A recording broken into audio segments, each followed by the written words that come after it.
News. The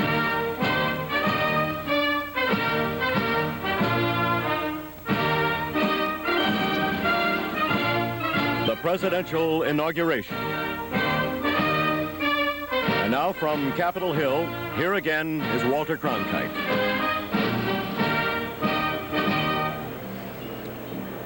With Bruce Morton and Bob Schieffer covering the inauguration of the 40th President of the United States and also keeping a close eye on the release of the hostages from Iran. What we know on this beautiful day in Washington with the temperature up in the 50s and just a light cloud cover overhead is that President Carter and Mrs. Carter have received President-elect and Mrs. Reagan at the White House, are now presumably in the Blue Room there having coffee before they take the ride up here to Capitol Hill and the inaugural ceremony. We know up here that the Marine Band is playing. It's a pre-inaugural concert from the foot of the inaugural stand, and what we have been told but do not know for certain by Reuters news agency is that some of the hostages have begun transferring from a bus to the aircraft on the runways in Tehran for their departure from Iran finally. Let's try once again this morning. It's been kind of a running communications joke between us to get Phil Jones at the podium with George White, the Capitol architect. We'll try once more. President-elect Reagan had suggested, many of the House and Senate people weren't. We saw a lot of different kinds of things. As you can see, Soviet Ambassador Dobrynin has just arrived outside. He came through this area earlier. I think that the plan here, of course, is to get everybody seated in order, ready for the President-elect, so that there's no delay once he arrives and the ceremony can proceed as planned. This is the last group to go through. After this, we will wait. President-elect Reagan will arrive. He'll be taken to a holding room, and when everything is in place at the appointed hour, he will come through the rotunda. One of the last times we'll be able to address him as governor. Walter? Susan, Bob Hope, you know, is never without the appropriate quip, and I remember at the Nixon inaugural, he was talking about the security, said he had never been frisked so many times in his life, but he didn't complain it was cheaper than a massage. I think he also said that he just passed a tree and it coughed. The security, of course, has been tight for these presidential inaugurations down through history, really beginning with the Lincoln inaugural. At that time, of course, with the war, the Civil War about to break out and tensions high, the security was really tight at that time.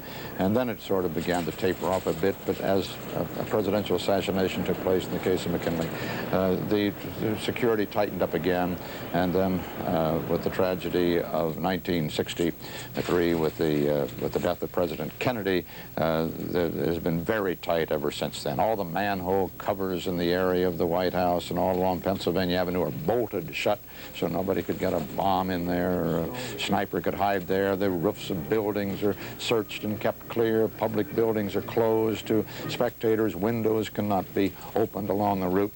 It's remembered that even before the Kennedy tragedy in the Eisenhower administration, they took the arrowheads away from some parading Indians so that they wouldn't have any weapons available. The presidential party now is coming out of the White House, as you see. There, President and Mrs. Carter.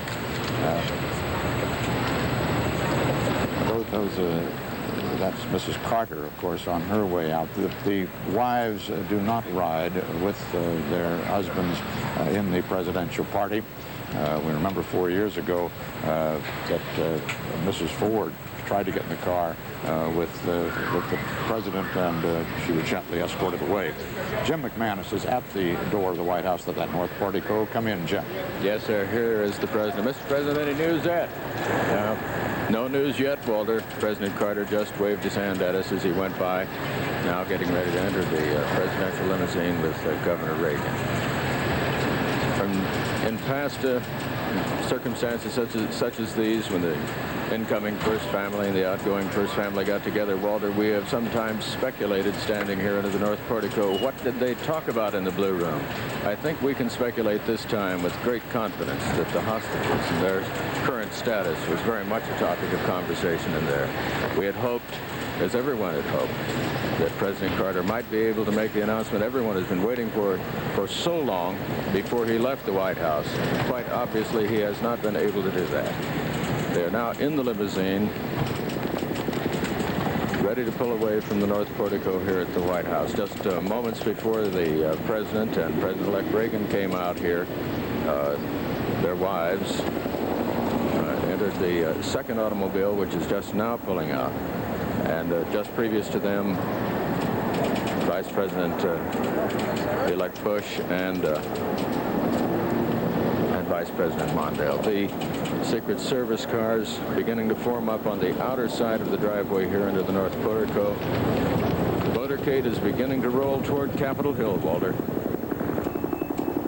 It would appear, Jim, that President Carter has, with the departure from the White House there, lost perhaps his last chance to announce the freedom for the hostages. It would be a most extraordinary circumstance if, once having arrived here at the Capitol, he stepped in front of a microphone and made that announcement, I should think. Wouldn't you, Bruce? I suppose it's possible, Walter. They come here, as you know, and go into a series of holding rooms. Mr. Carter and Vice President Mondale are in one. It used to be James Eastland's old office. President-elect Reagan is in another.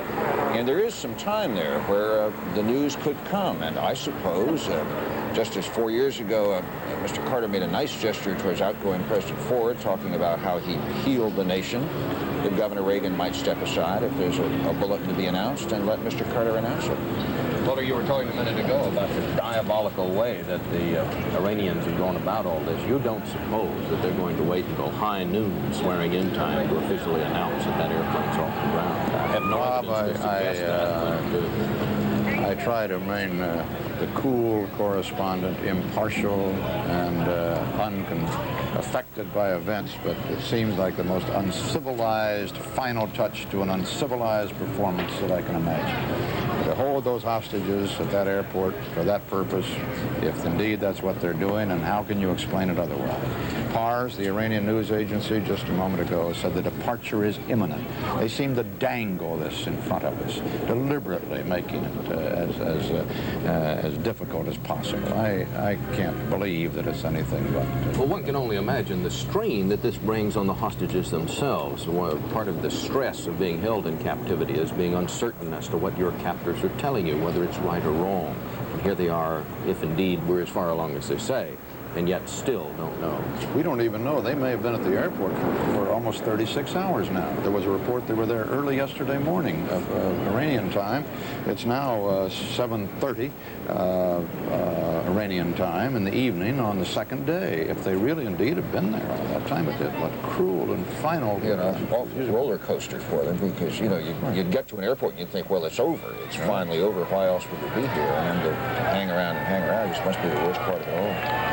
Sandy Polster in New York points out it's an hour-and-a-half flight time over Iranian territory before they actually clear Iranian territory. So the takeoff, so we've still got another hour-and-a-half. But we're now shifting scenes to here in Washington and the inauguration of President Reagan as the 40th president. Here we're seeing the ride up Pennsylvania Avenue at a slow pace to let these large crowds along the streets see the motorcade on its way.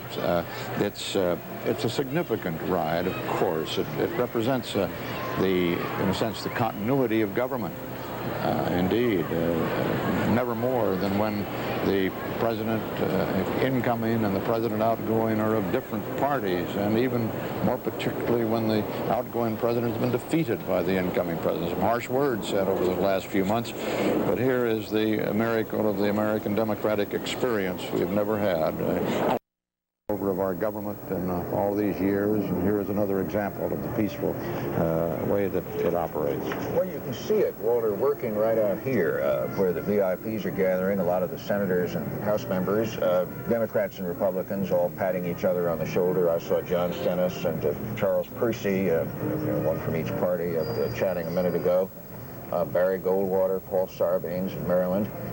And they fuss and scrap some, but everybody gets along.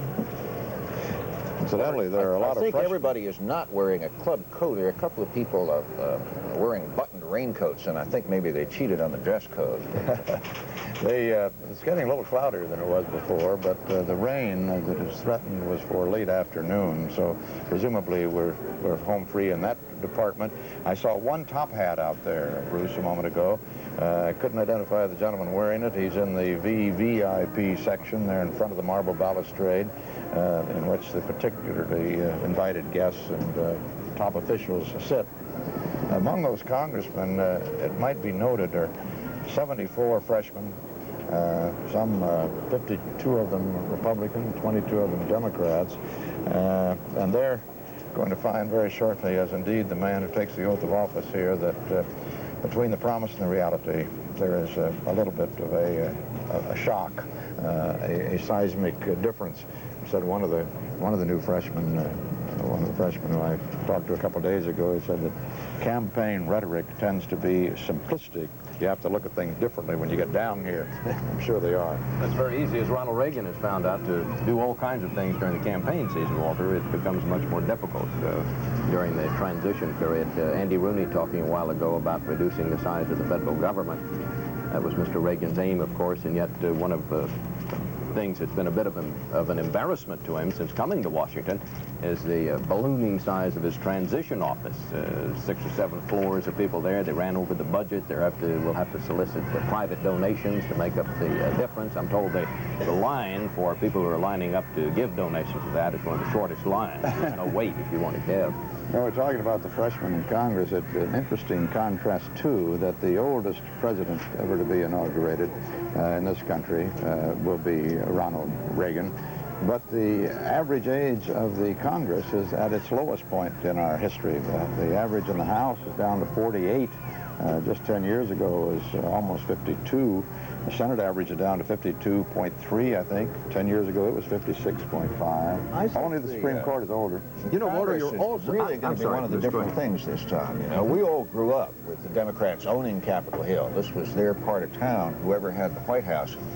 And now the Republicans have the Senate, and there are enough of those new Republicans in the House where if you line up a few conservative Democrats, they will have control. And there's a whole generation of reporters grew up never knowing that. I think the Senate is going to be the most interesting place in town, Walter. You know, I'm told on election night that Howard Baker, they were talking about he would now have 53 seats in the majority, and he said, no, 51 seats and 2 cages. He wouldn't tell us which of those new members he thought would require the cages. We won't speculate on that. But you know, even more than the reporters covering a story that they have never covered before, the Congress themselves, by this fact of their youthful age, means that the average birth date for them is 1931. So that you've gotten down to the point now, finally, that the Congress of the United States really did not know the Depression, the average that is, really did not know World War II. Their experience is limited to post-World War II years in their adult life. It's got to affect their thinking and their outlook in some way. We have some more news from Tehran. The Iranian news agency Pars still toying with us, I'm afraid. Reported that the departure of the hostages is imminent, and then reported at 11 o'clock this morning Eastern Time, 15 minutes ago, that they would fly out within the next half hour. And that would be another 15 minutes from now. We keep getting those reports. And now the AP is saying again that Iranian officials have said that one of the Algerian planes has left the airport and that the second was being prepared for takeoff. A report actually we had a few minutes ago, but not from an Iranian official. The presidential motorcade moving now off of Pennsylvania Avenue onto Constitution Avenue, passing the couple of labor union headquarters. Carpenters are there, coming up the hill, which makes this Capitol Hill, up Constitution Avenue. They have about 3 or 4 blocks to go before they turn then in front of the Capitol building itself. They'll pull up into what is called the Law Library entrance, which is a small door, as all the doors are in the east side of the Capitol. You've always wondered how anybody get out of these buildings, except through the windows. If anything ever happened, the doors are so tiny. But they're coming in the Law Library entrance, then into the rotunda and on to the holding rooms.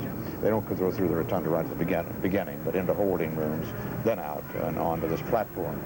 It's a strange term, isn't it? It's a Secret Service term, I guess is how it came in, the holding room. It's where they bring a president when they're waiting for a ceremony to officially begin. One time during the Ford administration, Walter, President Ford was going to hold a news conference out on the lawn of the White House. So instead of having a holding room, they designated a tree, the holding tree. And the president came and stood there at the holding tree until it was time to go on. Still known to this day as the holding tree. That's, I don't know where our camera is, but we've made Capitol Hill look a lot steeper than it is. I live up here, this is my neighborhood, and it really is quite a gentle little hill. That looks, you know, as if you could...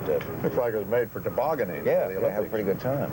It's a pretty good crowd out today, Walter. Normally, you remember in inaugurations past, generally when it's so cold, the crowd won't begin to form up this soon. It will by the time the parade starts, but last year I recall when President Ford and Mr. Carter were coming up Pennsylvania Avenue in the limousines, there were very few people along the route. Yeah, they hold out to the last minute for the parade itself. It was colder 4 years ago. Yeah. Nice out. A great deal colder. This is an absolutely delightful day so far with the temperature in the 50s. It hadn't been this warm in 50 years. Lyndon Johnson's was the closest, and that was around 47, I think. Lem Tucker's outside the Law Library entrance we were referring to, the entrance into the Capitol. The presidential party's arrival, they're turning in now, you see, to the avenue there in front of the Capitol on the east side, and Lem Tucker's there. Lem? Walter, the first segment of the motorcade, that is the motorcycle escort, the television trucks escorting the motorcade, has arrived here at the Law Library. This, of course, is the east front of the Capitol, home of all the former Capitol Hill, Capitol building inaugurations, this being the first one on the side of the building where you are. This is officially the back of the Capitol, and they will go in a small door here, as Walter said, all the doors here are small, called the Law Library. There is no law library here. It used to be until the Supreme Court moved back in the 1860s. We now see the car with President Carter, President-elect Reagan, Secret Service men, and the traditional running along the side when the car is moving this slowly, coming right here now down a small driveway off the main parking lot, coming up to this underground entrance. They will be met here by the Sergeant at Arms of the Senate, the Sergeant at Arms of the House, the Honor Guard now called to attention, the rear door being opened, and President Carter on the right side here, President-elect Reagan waving to the small crowd. You can hear some applause, and coming around to join President Carter. Thomas Tip O'Neill, the Speaker of the House, and Senator Mark Hatfield, who heads the inauguration committee for the Republicans, escorting the two men. And it's just that fast. They have gotten out of the cars, passed under this small portico, and both Mr. Reagan and Mr. Carter are now officially inside the United States Capitol. Mrs. Reagan, dressed in a lovely sort of rose red dress with Rosalind Carter, escorted by Senator Robert Byrd, now the minority leader of the House. They are entering and vanishing inside the Capitol. We have the other people now, Vice President Mondale and Vice President-elect George Bush. Mr. Mondale walking by, and then rather traditionally, Vice President Mondale giving a thumbs up to reporters and smiling. Someone asked him if he could tell us anything, and he just sort of said no, not at this point, kept smiling, walking ahead. See Mrs. Bush, Mrs. Mondale trailing along behind. And now they, too, with the Vice President still chatting. Now Howard Baker joining him, Majority Leader of the House, Mr. Wright, all disappearing inside the Capitol, where the inaugural ceremonies will begin not too long from now. The entrance back here so small that at one point this morning some of the honor guard that had come in to be ready sort of got lodged in the door, but that's over. Well, Walter, they are inside the Capitol, and before long you'll be seeing them, and it's back to you.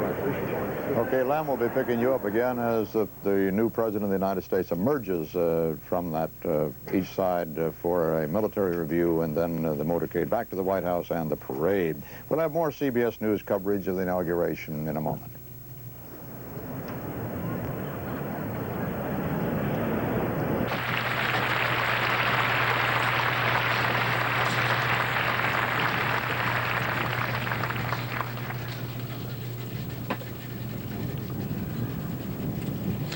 The next order of business is the swearing in of Ronald Reagan. And I suppose this slight delay is to bring that as close to noon as possible. The Chief Justice of the United States. It's going to come a couple of minutes early. The Honorable Warren Burger, who will administer the oath of office to the President-elect.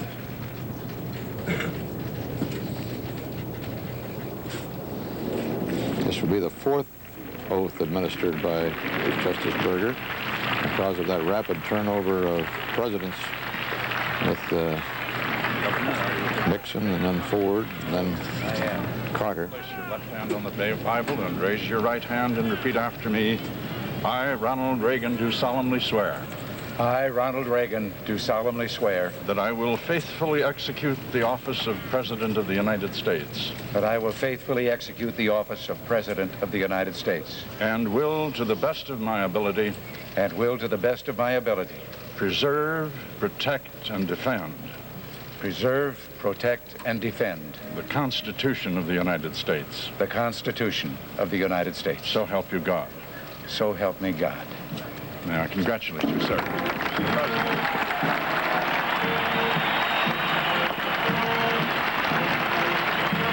11:59. Ronald Reagan became the 40th President of the United States.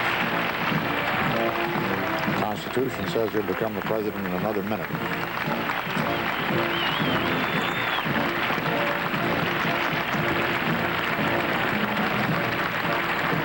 He added, "So help me God." That's not part of the formal Constitution or requirement of that oath. It has been added by most of the president's recent memory. The oath, as I'm sure you know, Walter, on a Bible that his mother owned, and a Bible which contains a poem that she wrote, a sonnet she wrote.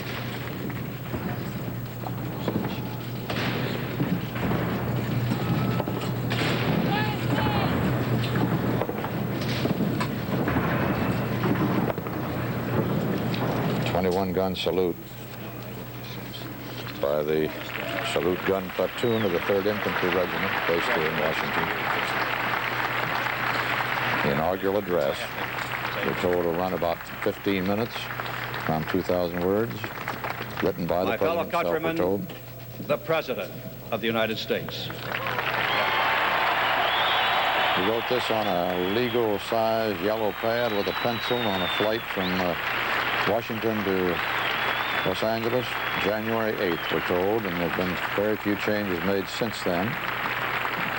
Thank you. It'll be about the same length as President Carter's address, we're told, about 15 minutes. Senator Hatfield, Mr. Chief Justice, Mr. President, Vice President Bush, Vice President Mondale, Senator Baker, Speaker O'Neill, Reverend Mumaw, and my fellow citizens. To a few of us here today, this is a solemn and most momentous occasion. And yet in the history of our nation, it is a commonplace occurrence. The orderly transfer of authority as called for in the Constitution routinely takes place, as it has for almost 2 centuries, and few of us stop to think how unique we really are. In the eyes of many in the world, this every 4-year ceremony we accept as normal is nothing less than a miracle. Mr. President, I want our fellow citizens to know how much you did to carry on this tradition. By your gracious cooperation in the transition process, you have shown a watching world that we are a united people, pledged to maintaining a political system which guarantees individual liberty to a greater degree than any other.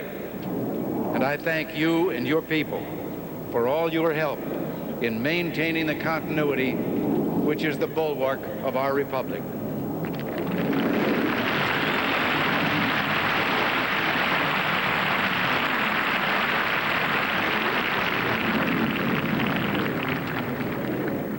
The business of our nation goes forward. These United States are confronted with an economic affliction of great proportions. We suffer from the longest and one of the worst sustained inflations in our national history. It distorts our economic decisions, penalizes thrift, and crushes the struggling young and the fixed-income elderly alike. It threatens to shatter the lives of millions of our people. Idle industries have cast workers into unemployment, human misery, and personal indignity. Those who do work are denied a fair return for their labor by a tax system which penalizes successful achievement and keeps us from maintaining full productivity. But great as our tax burden is, it has not kept pace with public spending. For decades, we have piled deficit upon deficit, mortgaging our future and our children's future for the temporary convenience of the present. To continue this long trend is to guarantee tremendous social, cultural, political, and economic upheavals.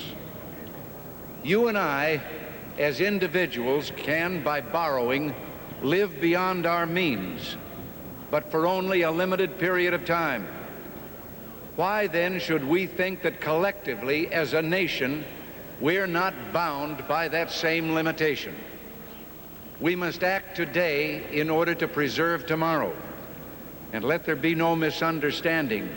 We're going to begin to act beginning today.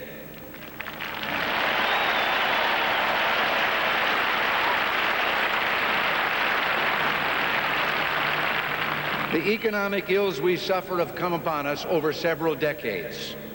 They will not go away in days, weeks, or months, but they will go away. They will go away because we, as Americans, have the capacity now, as we've had in the past, to do whatever needs to be done to preserve this last and greatest bastion of freedom. In this present crisis, government is not the solution to our problem. Government is the problem.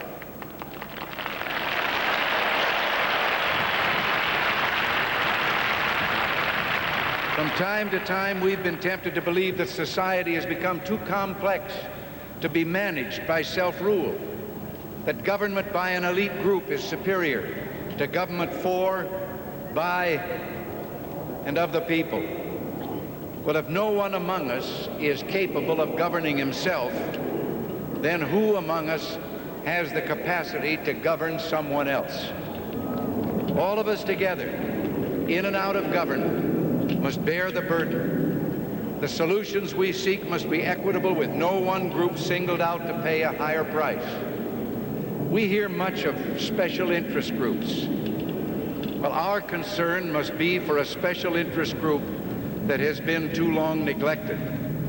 It knows no sectional boundaries or ethnic and racial divisions, and it crosses political party lines. It is made up of men and women who raise our food, patrol our streets, man our mines and factories, teach our children, keep our homes, and heal us when we're sick. Professionals, industrialists, shopkeepers, clerks, cabbies, and truck drivers. They are, in short, we the people. This breed called Americans. Well, this administration's objective will be a healthy, vigorous, growing economy that provides equal opportunities for all Americans with no barriers born of bigotry or discrimination. Putting America back to work means putting all Americans back to work. Ending inflation means freeing all Americans from the terror of runaway living costs. All must share in the productive work of this new beginning, and all must share in the bounty of a revived economy. With the idealism and fair play which are the core of our system and our strength, we can have a strong and prosperous America at peace with itself and the world. So as we begin, let us take inventory. We are a nation that has a government, not the other way around. And this makes us special among the nations of the earth. Our government has no power except that granted it by the people. It is time to check and reverse the growth of government which shows signs of having grown beyond the consent of the governed. It is my intention to curb the size and influence of the federal establishment and to demand recognition of the distinction between the powers granted to the federal government and those reserved to the states or to the people.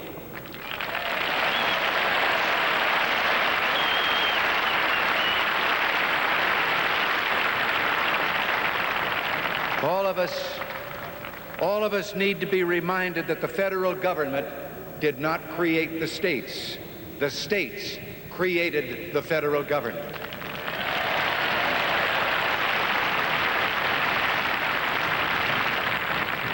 Now, so there will be no misunderstanding, it's not my intention to do away with government.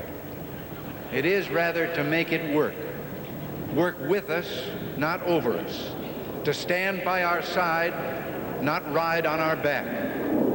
Government can and must provide opportunity, not smother it. Foster productivity, not stifle it. If we look to the answer as to why for so many years we achieved so much, prospered as no other people on earth, it was because here in this land we unleashed the energy and individual genius of man to a greater extent than has ever been done before. Freedom and the dignity of the individual have been more available and assured here than in any other place on earth. The price for this freedom at times has been high, but we have never been unwilling to pay that price. It is no coincidence that our present troubles parallel and are proportionate to the intervention and intrusion in our lives that result from unnecessary and excessive growth of government. It is time for us to realize that we're too great a nation to limit ourselves to small dreams. We're not, as some would have us believe, doomed to an inevitable decline. I do not believe in a fate that will fall on us no matter what we do. I do believe in a fate that will fall on us if we do nothing. So with all the creative energy at our command, let us begin an era of national renewal. Let us renew our determination, our courage, and our strength. And let us renew our faith and our hope. We have every right to dream heroic dreams. Those who say that we're in a time when there are no heroes, they just don't know where to look. You can see heroes every day going in and out of factory gates. Others, a handful in number, produce enough food to feed all of us and then the world beyond. You meet heroes across a counter, and they're on both sides of that counter. There are entrepreneurs with faith in themselves and faith in an idea who create new jobs, new wealth, and opportunity. They're individuals and families who take taxes support the government and whose voluntary gifts support church, charity, culture, art, and education. Their patriotism is quiet but deep. Their values sustain our national life. Now, I have used the words they and their in speaking of these heroes. I could say you and your, because I'm addressing the heroes of whom I speak, you, the citizens of this blessed land. Your dreams, your hopes, your goals are going to be the dreams, the hopes, and the goals of this administration, so help me God.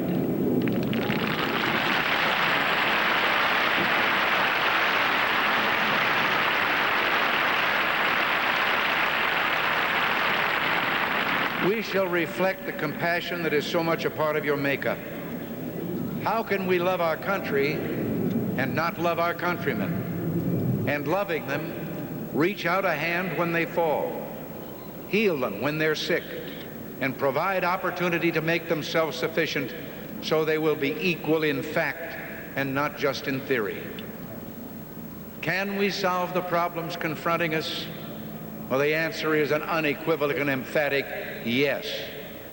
To paraphrase Winston Churchill, I did not take the oath I've just taken with the intention of presiding over the dissolution of the world's strongest economy.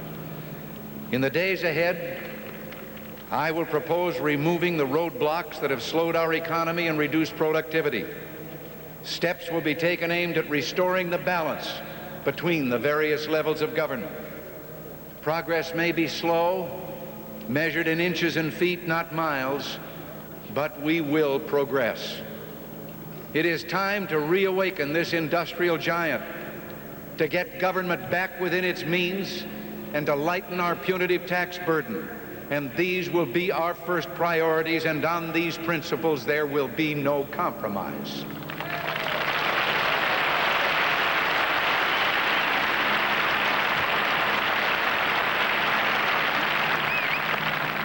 On the eve of our struggle for independence, a man who might have been one of the greatest among the founding fathers, Dr. Joseph Warren, President of the Massachusetts Congress, said to his fellow Americans, "Our country is in danger, but not to be despaired of. On you depend the fortunes of America. You are to decide the important question upon which rests the happiness and the liberty of millions yet unborn. Act worthy of yourselves." Well, I believe we, the Americans of today, are ready to act worthy of ourselves, ready to do what must be done to ensure happiness and liberty for ourselves, our children, and our children's children. And as we renew ourselves here in our own land, we will be seen as having greater strength throughout the world.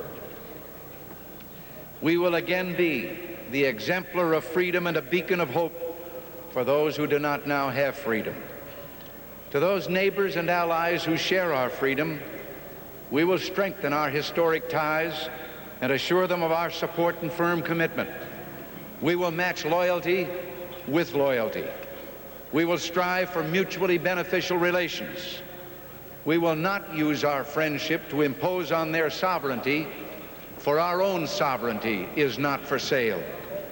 As for the enemies of freedom, those who are potential adversaries, they will be reminded that peace is the highest aspiration of the American people. We will negotiate for it, sacrifice for it. We will not surrender for it, now or ever.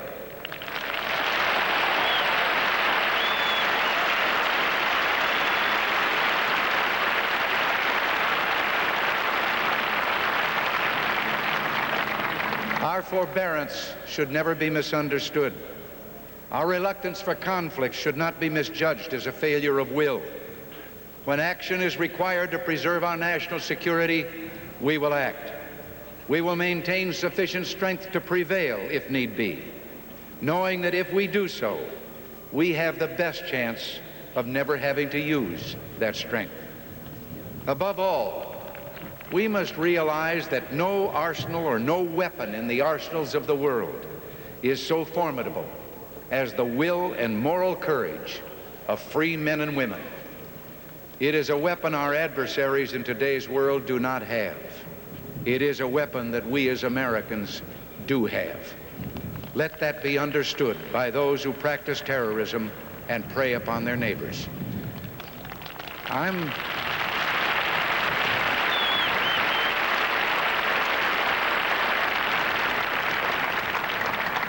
told that tens of thousands of prayer meetings are being held on this day. And for that, I'm deeply grateful. We are a nation under God, and I believe God intended for us to be free. It would be fitting and good, I think, if on each inaugural day in future years, it should be declared a day of prayer. This is the first time in our history that this ceremony has been held, as you've been told, on this west front of the Capitol.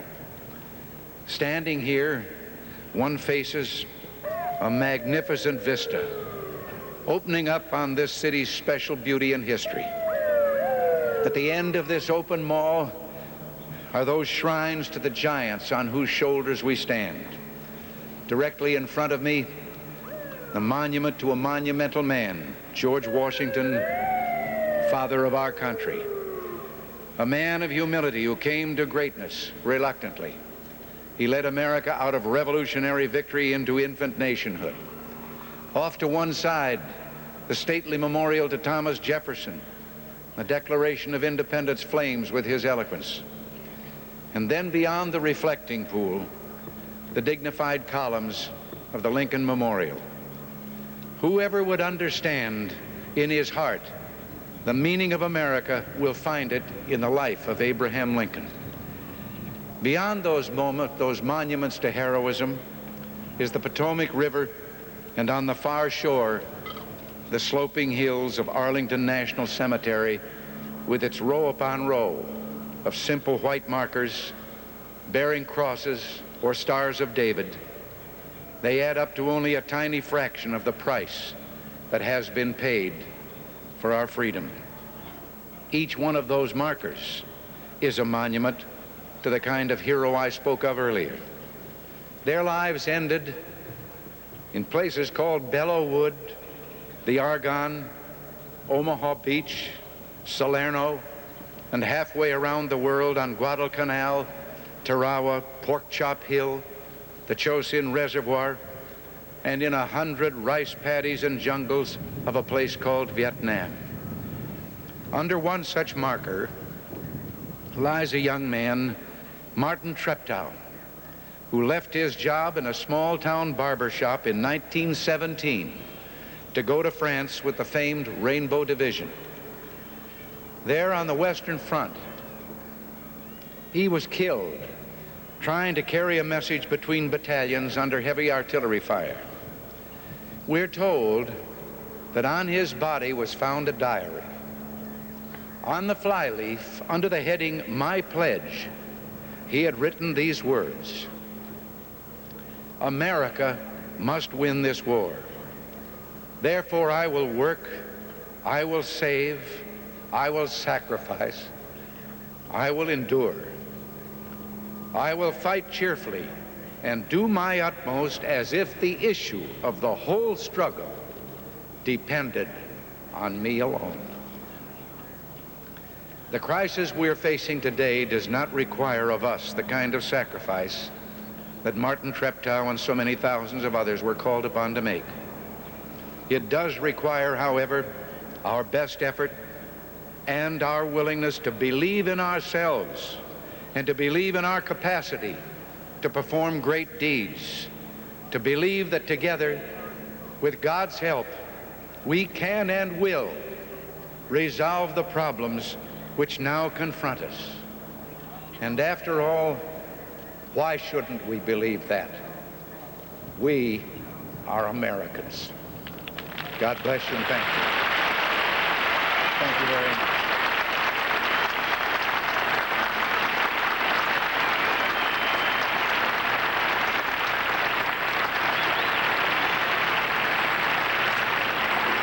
Inaugural address of Ronald Reagan. At 69, to be 70 early next month. The oldest man ever inaugurated as president, but certainly one whose appearance would defy that description. Native of Tampico, Illinois, graduate of a Eureka College, sportscaster, actor, captain in the U.S. Air Force in domestic service, president of a union.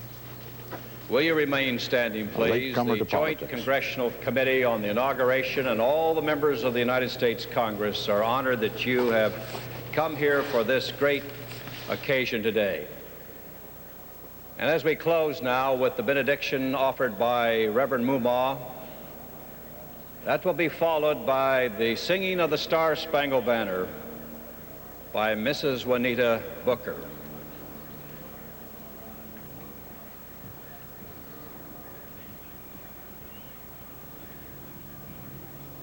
May the Lord bless you and keep you. May the Lord make his face to shine upon you and be gracious unto you.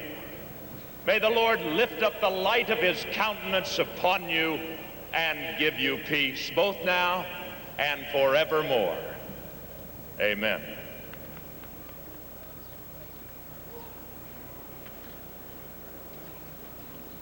Juanita Booker, who is to sing the Star-Spangled Banner now, is in herself an American story. The wife of a butcher in Paso Robles, California, who President Reagan heard sing at a barbecue he attended there and invited her to sing here. Oh, say, can you see by the dawn's early light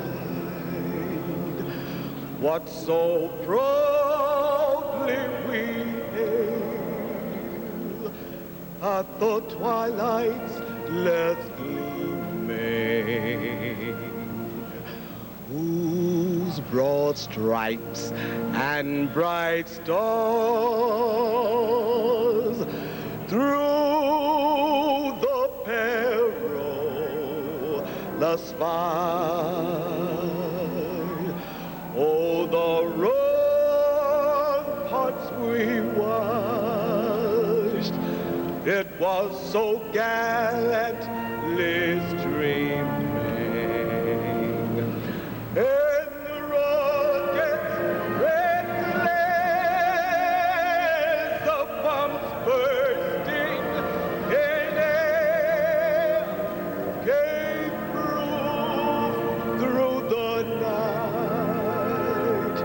The tower flags was still there. Oh, say does that star-spangled banner yet wave? Oh, the land and all the free, and the home of the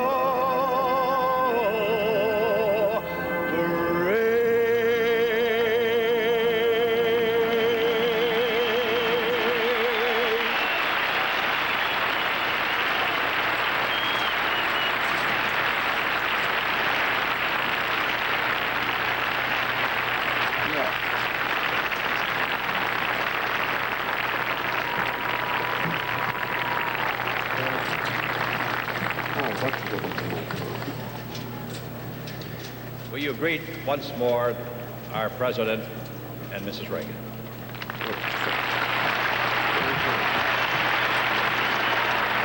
They will now return to the Capitol building, where now President Reagan will sign the appointments to his cabinet, many of which have already cleared the Senate committees and will be acted on by the Senate sitting in session this afternoon. That will not include Secretary of State Haig, for one. There has been a demand for a debate on his appointment by Senator Lowell Weicker, the Republican of Connecticut. Wants to talk about the Watergate matter, which occupied a great deal of time of the Senate Foreign Relations Committee hearing that appointment. It also will not include Secretary Designee Donovan of the Labor Department. That has been held up by the committee on the information from an informant to the FBI of some labor racketeering involved perhaps with his construction firm in New Jersey. But now the inaugural is over. Ronald Reagan is the 40th President of the United States. After signing those appointments and very possibly officially designating former President Carter as his representative to meet with the hostages in Wiesbaden, he will go on to a luncheon here at the Capitol, then review the honor guard here at the Capitol, which is an innovation, and then the motorcade back to the reviewing stand in front of the White House, and the parade, which we have been told will be one of the shortest recent times, about an hour. So, Bruce Morton and Bob Schieffer, we have heard an address which we were told would be what it was, Vintage Reagan, and many of the quotations out of it come right from his campaign speeches. The promise of a new conservatism, certainly in our government, to pare back the federal bureaucracy, return power to the states as nearly as that is possible. And most people who have studied government today don't believe that much of that is possible. As a matter of fact, many of the state governors don't want it back. But he made the promises in good faith. He got applause. I think you told me, Bruce, 8 times. You did the counting. That would be 1 time more than President Carter in his address 4 years ago, which is about equal length, and 1 time less than President Nixon did in his first inaugural. I don't know who counts those things for any particular purpose. The applause was resounding on a couple of occasions, splattering on others. I think what is significant, of course, here, and it's almost symbolic, that this president faced west. The first man inaugural at the Capitol who was faced in that direction. Most have faced to the east. This man from the west, that is Ambassador Dobrinin, by the way, the Russian ambassador there. And we should say, I guess I have not yet, that we still do not have, that's Elizabeth Taylor, of course, do not have any word. Her husband is a Republican senator from Virginia, but we have no word at all, officially, that the hostages have left Iran. The United Press and the AP have both said at one time or another they have. Reuters has not confirmed that, and we certainly have no official word from anybody to that effect. There is a new Secretary of Defense from California, Caspar Weinberger, who also served in the Nixon administration. But I was saying that the president faced west, and that perhaps is significant. He brings Western values of rugged individualism, rejection of government solutions, tough military posture, suspicion of social programs, all of that into this government. And it is perhaps is a sea change for this government. We're seeing the cabinet members, new ones, departing now from the reviewing stand. That siren keeps sounding over these ceremonies today. We don't know where it comes from, somewhere out in the city.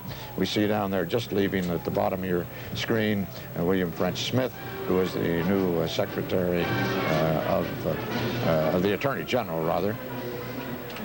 And the Reverend Mumma there, who gave the benediction. I thought it was a strong speech. It did the kinds of things that Governor Reagan said he wanted to do. Conservative economic doctrines, less government, power to the states. And maybe the most applause was on his line about being tough abroad. We value peace, but we will never surrender it, I think was what he said. And that seemed to stir the crowd as much as anything. I suppose the hostages, of course, have sort of added to the feeling that the United States wants to be a little belligerent about something somehow. It's been a long, humiliating process for the government.